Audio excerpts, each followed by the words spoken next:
তোমাদেরকে যদি এই জান্নাতে যেতে হয়, তোমাদেরকে যদি আমি আল্লাহর সন্তুষ্টি এবং খুশি অর্জন করতে হয়, তাহলে তোমাদেরকে প্রথম নম্বর কাজ করতে হবে, ঈমান আনতে হবে।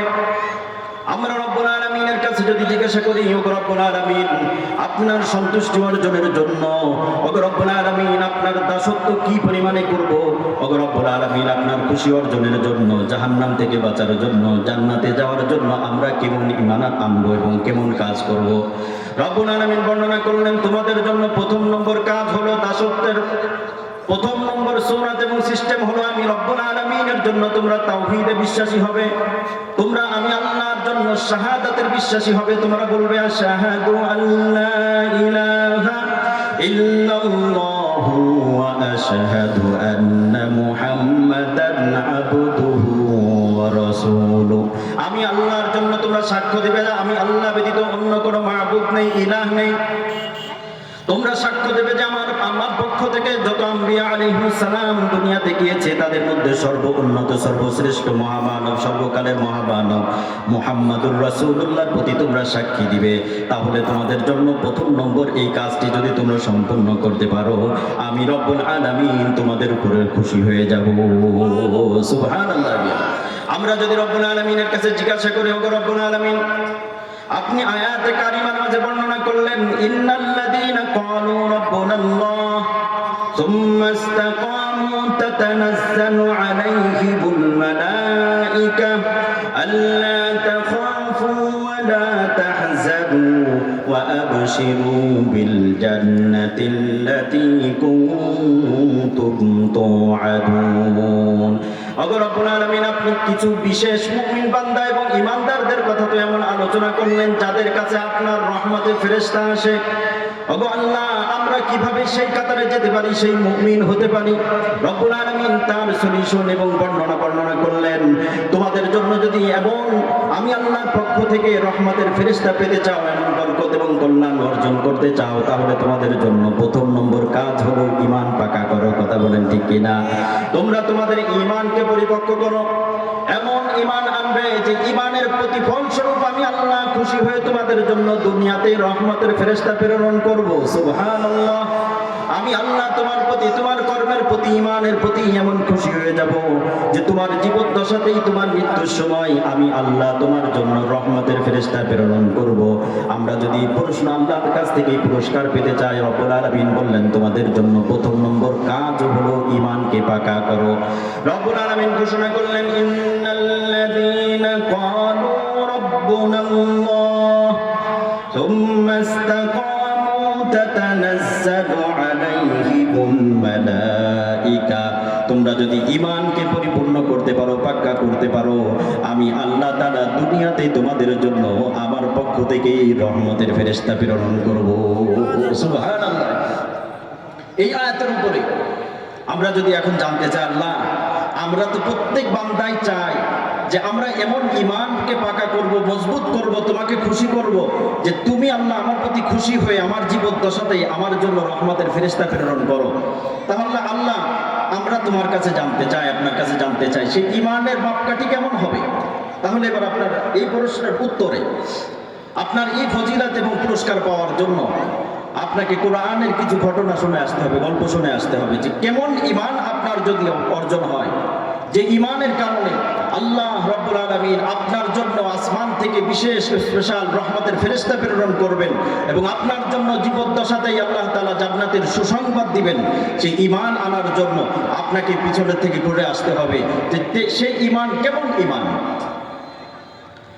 রব্বুল আলামিনের পবিত্র কালামুল্লাহ শরীফের ভিতরে বর্ণনা করলেন, ঘোষণা করলেন, তোমরা যদি আমি আল্লাহর পক্ষ থেকে এই ঈমানের পুরস্কার স্বরূপ আমি আল্লাহ তাআলা তোমরা যদি চাও আমি আল্লাহ তোমাদের জন্য রহমতের ফেরেশতা প্রেরণ করি এবং তোমরা যদি চাও যে দুনিয়া থেকে তোমরা জান্নাতের সুসংবাদ নিয়ে আসবে, তাহলে তোমাদেরকে পরিপূর্ণ ঈমান আনতে হবে।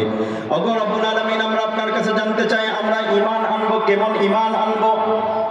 রব্বুল আলামিন বর্ণনা করলেন, তোমরা ঈমান আনো যেমন পূর্বের মানুষেরা ঈমান এনেছিল, মজবুত ঈমান এনেছিল, তার ঈমান ইমানের সামনে যদি তার সম্পদ চলে যায় তারপরও ইমান থেকে পিছু পাওয়া হয় নাই, যদি তার ইমানের সামনে তার জানও চলে যায় তারপরেও সে ইমান থেকে পিছু পাওয়া হয় নাই, যদি তার সন্তান সন্ততিও চলে যায় তারপরে ইমান থেকে পিছু পাওয়া হয় নাই, যদি তার সমগ্র দুনিয়াও চলে যায় তথাপিও তারা ইমান থেকে পিছু পাওয়া হয় নাই। তোমরা এমন ভাবে ইমান আনো।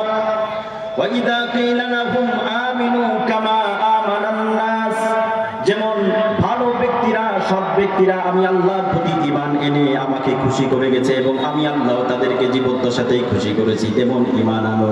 তাহলে তোমাদেরকে একটু পিছনে নিয়ে যায়, তোমাদেরকে একটু গল্প শোনায় আসি। তোমরা ঈমান আনো মূসা আলাইহিস সালাতু ওয়াস সালামের প্রতি যেমন ফিরাউনের জাদুঘরেরা ঈমান এনেছিল তেমন ঈমান আনো।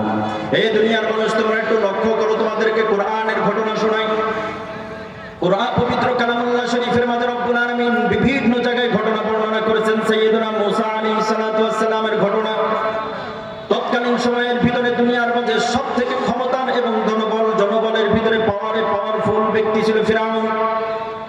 সে ক্ষমতা এবং জনবলে এমন পাওয়ারফুল ছিল, 400 বছর রাজত্ব নিরবচ্ছিন্ন একচ্ছত্র রাজত্ব পেয়ে গিয়েছিল, দীর্ঘ সময়ের রাজত্বের মোহে পড়ে একবার সে দাবি করে বসলো, আনা রব্বুকুমুল আলা, আমি হলাম তোমাদের মধ্যে সবথেকে বড় প্রভু, আমি ব্যতীত কোনো প্রভু নেই। রব্বুল আলামিন বর্ণনা করলেন, না না না ফিরাউন, তুমি ভুল বলেছো, তুমি তো আমার একমাত্র দাস এবং গোলাম। আর 10 জন মানুষ যেমন আমার দাসত্ব স্বীকার করে, তোমারও প্রয়োজন ছিল এমন ভাবে আমার দাসত্ব স্বীকার করার, কিন্তু ক্ষমতার লোভে জনবলের মোহে পড়ে, ক্ষমতার লোভে পড়ে, দুনিয়ার মোহে পড়ে তুমি ভুল শব্দ উচ্চারণ করে ফেলেছো, এমনটা করা ঠিক হয়নি। তুমি যদি ফিরে আসো তো ভালো কথা, না হলে কিন্তু আমি আল্লাহ তোমাকে কঠিন শাস্তি দিব। রব্বুল আলামিন বর্ণনা করলেন, আমি আল্লাহ তার জন্য পরীক্ষা বানিয়েছিলাম এই সম্পদ এবং ক্ষমতা।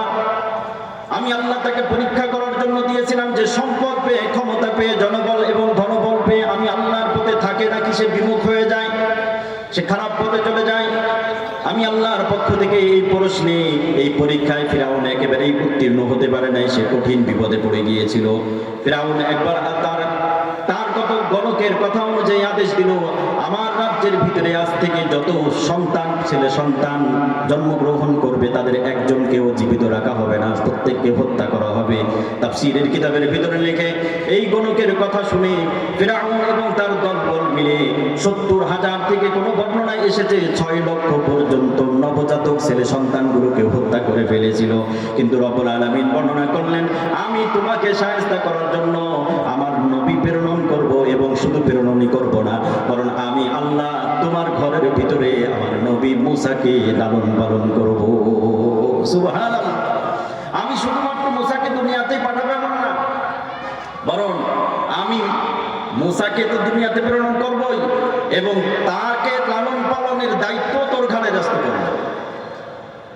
তাফসীরের কিতাবের ভিতরে লেখে, সাইয়্যিদুনা মূসা আলাইহিস সালাতু ওয়াস সালামের আম্মা জান, মূসা আলাইহিস সালাতু ওয়াস সালাম যখন তার আম্মা জানের গর্ভের ভিতরে ছিলেন, শুধুমাত্র তার আব্বা জান এবং তার আম্মা জান এবং তার বোন মারিয়াম, এই 3 জন ব্যক্তি ব্যতীত অন্য কোনো ব্যক্তি জানতো না যে ঘরে সন্তান ভূমিষ্ঠ হবে। সাইয়্যিদুনা মূসা আলাইহিস সালাতু ওয়াস সালাম ভূমিষ্ঠ হলেন। 1 মাস, 2 মাস, 3 মাস পর্যন্ত অতিবাহিত হলো। এই ঘরে সন্তান জন্মগ্রহণ করেছে, এই 3 জন ব্যতীত আর কেউ জানতো না। রব্বুল আলামিনের বর্ণনা অনুযায়ী রব্বুল আলামিন বর্ণনা করলেন, একদা মূসা আলাইহিস সালাতু ওয়াস সালামের আম্মা জান তার ব্যাপারে শঙ্কিত হলেন, একটু ভয় পেয়ে গেলেন। ওগো রব্বুল আলামিন, আমার সন্তান হয়েছে, আমি তো এ পর্যন্ত আমি তাকে লালন পালন করেছি। ওগো রব্বুল আলামিন, আমি যথাসাধ্য চেষ্টা করেছি আমি তাকে গোপন রেখে আমার কাছে রাখার, কিন্তু আমার মনে হয় না যে এখন আমি আমার কাছে আর রাখতে পারবো। আল্লাহ তুমি আমার জন্য কোনো ব্যবস্থা করে দাও যেন আমার সন্তান সেফ থাকে, আমার সন্তান যেন পরিপূর্ণভাবে শান্তিপূর্ণভাবে থাকতে পারে। রব্বুল আলামিন বর্ণনা করলেন, ও মূসা